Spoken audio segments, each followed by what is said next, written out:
रिश्ते भी किताबों की तरह होते हैं जिन्हें लिखने में वर्षों लग जाते हैं, लेकिन राख होने में थोड़ा भी समय नहीं लगता। नमस्कार, मैं हूं शिव पांडे और आज हम बात करने वाले हैं रिश्तों की, रिश्तों के एहसासों की और रिश्तों के विभिन्न पहलुओं की। हमारे साथ में है दो वरिष्ठ पत्रकार। हमारे साथ में है वरिष्ठ पत्रकार शीतला तिवारी जी और साथ ही साथ वरिष्ठ पत्रकार भालचंद्र पांडे जी। हम इनसे बात करेंगे, समझने की कोशिश करेंगे कि आज रिश्तों पे जो आंच आ रही है, आज रिश्तों पे जो सवाल खड़े हो रहे हैं, जो रिश्तों की मर्यादाएं टूट रही हैं, ऐसा क्यों हो रहा है?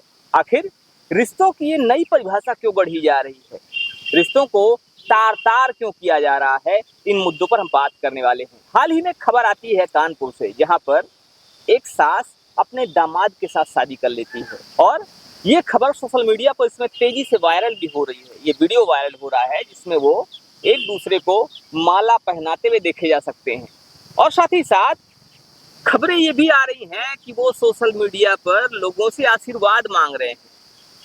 तो आखिर इसके क्या मायने हैं? आखिर वो क्या कहना चाह रहे हैं, क्या दिखाना चाह रहे हैं और साथ ही साथ समाज को क्या संदेश देना चाह रहे हैं, इस मुद्दे पर आज हम बात करेंगे। तिवारी, जिस तरह से ये खबर वायरल हो रही है, जिस तरह से वीडियो वायरल हो रही है और जिस तरह से रिश्तों को तार तार किया जा रहा है, रिश्तों के मायने बदले जा रहे हैं, नई परिभाषाएं गढ़ी जा रही हैं, तो इन वीडियोस को लेकर, इन खबरों को लेकर, इन रिश्तों को लेकर आपका क्या कहना है? सबसे पहले बहुत बहुत प्रणाम, नमस्कार जो है जितने दर्शक भाई हमारे हैं। देखिए पांडे जी, इसके पहले जो है उत्तर प्रदेश की अलीगढ़ में एक मामला आया था जहां की सास दामाद को लेकर के जो है फरार हुई थी और उसके बाद जो है उन दोनों ने शादी कर लिया था। हालांकि यह अलीगढ़ का मामला जो है पहला ऐसा मामला था कि चारों तरफ जो है एक तरीके से भूचाल जैसा ला दिया था कि ऐसा भी हो सकता है। और वहाँ जो है उस सास की जो बेटी थी, उस लड़की का रिश्ता तय हुआ था, शादी हुआ नहीं था, लेकिन शादी बारात आनी थी, सब कुछ था। तभी वह जेवरात और पैसे लेकर के भागी थी, यह आरोप था उस पर। तमाम आप लोगों ने, हमारे दर्शक देखी होगी। अब उसके बाद जो है ये घटना जो है कानपुर की अकबरपुर थाना अंतर्गत की जो घटना है, यह भी एक बार उस कहानी को दोहरा दी है। लेकिन यहाँ क्या है, यहाँ जो है लड़की जो है उसकी शादी हो गई और लड़की यानी अपनी बेटी की, इसने तो अपना घर उजाड़ दिया। एक तरीके से समझिएगा कि उसकी बेटी घर में है, यानी दामाद, बेटी जो है खूब अच्छी सारी जिंदगी चल रही थी, सब ठीक ठाक था उनका, वो घर में है। अब अपनी पत्नी को छोड़कर और सास को लेकर के वो फरार हो गया। कहा यह जा रहा है, लोग बता रहे हैं कि सास का उसका जो है कुछ दिन पहले से अफेयर था, यानी 1-2 साल पहले से अफेयर था। और यह भी लोग बता रहे हैं कि सास जो है वह खूबसूरत थी, यानी दामाद का कहने का मतलब ये था कि सास जो है सुंदर है, खूबसूरत है, पत्नी जो है उसकी सुंदर नहीं है, इसलिए जो है वह सास को लेकर के जो है वो फरार हुआ। फरार हालांकि उसके बाद जाता है, कोर्ट मैरिज करता है। कोर्ट मैरिज करने के बाद वह जो है अपने जो शादी का जो सर्टिफिकेट होता है, वह सर्टिफिकेट जो है सार्वजनिक करता है मीडिया में, सोशल मीडिया में। फूल माला जो है एक दूसरे को जो है वो अर्पण करते हैं, एक दूसरे को पहनाते हैं और फिर जो है लोगों से कहते हैं कि आप लोग जो है अपील करते हैं कि आप लोग जो है हमको शुभकामनाएं दें कि हमारा जो पति पत्नी का रिश्ता है अब अच्छा हो। पहले सास और दामाद का रिश्ता था, लेकिन अब वह रिश्ता पति पत्नी का हो गया है। जी। तो रिश्ते कितना जल्दी से रंग बदलते हैं। वो रिश्ता जो पहले सास और दामाद का हुआ करता था, अब वो रिश्ता पति पत्नी का हो गया है। जो पहले माँ और बेटे की तरह थे, अब वो पति पत्नी की तरह हो गए हैं। तो क्या ये रिश्ता जायज है और क्या ऐसे रिश्ते समाज में मान्य होने चाहिए? क्या ऐसे रिश्तों को समाज में मान्यता मिलनी चाहिए? इस विषय पर बात करेंगे। हमारे साथ में वरिष्ठ पत्रकार भालचंद्र पांडे जी हैं। हम इनसे बात करेंगे, समझने की कोशिश करेंगे कि रिश्तों के ये मायने क्यों बदल रहे हैं और बदलते हुए रिश्तों के ये मायने कितना सही हैं। आखिर समाज में इनको क्यों मान्यता मिलनी चाहिए और क्या समाज इनको स्वीकार करना चाहिए, समाज द्वारा स्वीकारता इनको मिलनी चाहिए, इस विषय में हम बात करेंगे। पांडे जी, जिस तरह से आपको ये खबरें इस समय सोशल मीडिया पर दिखाई दे रही हैं, जिस तरह से चीज़ें सामने आ रही हैं, क्या लगता है आपको कि कितना जायज है ये और समाज को इन रिश्तों को लेकर क्या नजरिया अपनाना चाहिए, क्या करना चाहिए? देखिए पांडे जी, सबसे पहले तो सभी दर्शकों को नमस्कार जी। समाज के सामने एक बड़ी विडंबना बनती जा रही है, या कहें तो सामाजिक विकृति बनती जा रही है कि ऐसे रिश्तों को समाज कौन सा रूप देगा? क्या वो सास दामाद का रूप देगा? और दूसरी चीज ये है पांडे जी कि जो कभी माँ और बेटे का संबंध हुआ करता था, आज वो पति और पत्नी का संबंध हो गया। तो क्या ये रिश्तों को कलंकित करता हुआ नहीं दिख रहा है? समाज ऐसे रिश्तों को क्या मानेगा?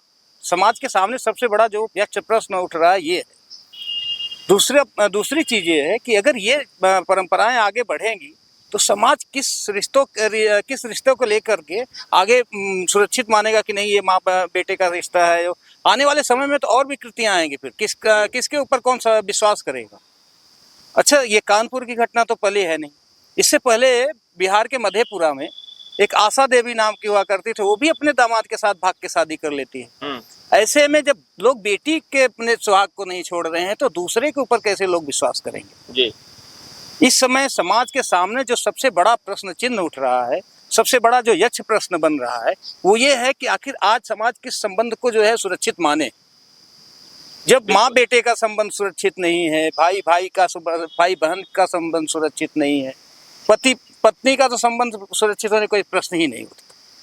तो आने वाले समय में या इस तरह के जो संबंध विखंडन हो रहे हैं, तो ऐसे में लेकर के समाज जो है आगे क्या रूप लेगा, क्या वास्तव में समाज की जो संरचना हुई है, जो मायने हैं समाज में संबंधों के, वो अब धीरे धीरे खत्म होंगे। सबसे बड़ा प्रश्न ये उठता है। तो यहाँ पर प्रश्न खड़े हो रहे हैं कई सारे, यहाँ पर प्रश्न खड़े हो रहे हैं कि आखिर समाज किस रिश्ते को लेकर विश्वास रखेगा, समाज किस रिश्ते को लेकर ये महसूस करेगा कि हाँ ये रिश्ता सबसे अच्छा है, सबसे पक्का है। जब माँ बेटे के रिश्ते कलंकित हो जाएं, पिता पुत्री के रिश्ते कलंकित हो जाएं, जब इस तरह रिश्तों पर प्रश्न खड़े होने लगे, तो आखिर समाज किस दिशा में जा रहा है, ये भी एक यक्ष प्रश्न है। किसी ने कहा है, किसी शायर ने कहा है कि दुश्मनी जमकर करो, लेकिन एक गुंजाइश रहे कि जब भी कभी हम दोस्त बन जाएं तो शर्मिंदा ना हो। रिश्तों में भी कुछ ऐसी बात होनी चाहिए, रिश्तों में एक ऐसी पवित्रता होनी चाहिए कि अगर वो रिश्ता कलंकित भी हो तो इतना कलंकित ना हो कि वापस लौटने की संभावनाएं खत्म हो जाएं। लेकिन जो स्थितियां परिस्थितियां देखी जा रही हैं, वो स्थितियां परिस्थितियां काफ़ी बड़े इशारे करती हैं, वो स्थितियां परिस्थितियां कहीं ना कहीं बड़े प्रश्न खड़े करती हैं और साथ ही साथ एक बड़ी चुनौती भी बनती जा रही हैं। ये बता रही हैं कि अगर इस पर सही दिशा में कार्य ना किया गया, अगर इस पर लगाम ना लगाया गया, तो आने वाले समय में बहुत कुछ बदलता हुआ दिखाई दे सकता है और साथ ही साथ समाज विकृत रूप में सामने आ सकता है। पांडे जी, हम अपने दर्शकों को या अपने दोस्तों से गुजारिश करेंगे कि हमारे जो दोस्त हैं, हमारे जो दर्शक हैं, वो ऐसे संबंधों को लेके क्या सोचते हैं, क्या वास्तव में ऐसे संबंध जो है समाज के लिए हितकर हैं, या अगर नहीं है तो ऐसे संबंधों को लेके समाज में क्या होना चाहिए, लोगों को समाज के लिए क्या कदम उठाने चाहिए, या ऐसे लोगों के लिए समाज में क्या बहिष्कृत करने का कोई एक अलग रूप होना चाहिए। हम आपसे कमेंट के रूप में या हर माध्यम से पूछना चाहेंगे, और आप कमेंट करके ज़रूर बताइए कि क्या वास्तव में ऐसे संबंधों को कौन सा रूप देना चाहिए, रूप देना भी चाहिए कि इन्हें समाज से बहिष्कृत करना चाहिए। बिल्कुल, तो यहाँ पर अब ज़रूरत है आपको जागरूक होने की, ज़रूरत है कि आप बताएं कि समाज को इसको लेकर, इन संबंधों को लेकर क्या कुछ करना चाहिए। समाज को खड़े होना चाहिए या समाज को यथास्थिति सोते हुए ऐसे ही सब कुछ चीज़ों को स्वीकार कर लेना चाहिए। इस पर आप अपनी राय जरूर दीजिएगा। बने रहिए हमारे साथ खबरों का अपडेट के लिए। मिलते हैं फिर से, तब तक के लिए जय हिंद।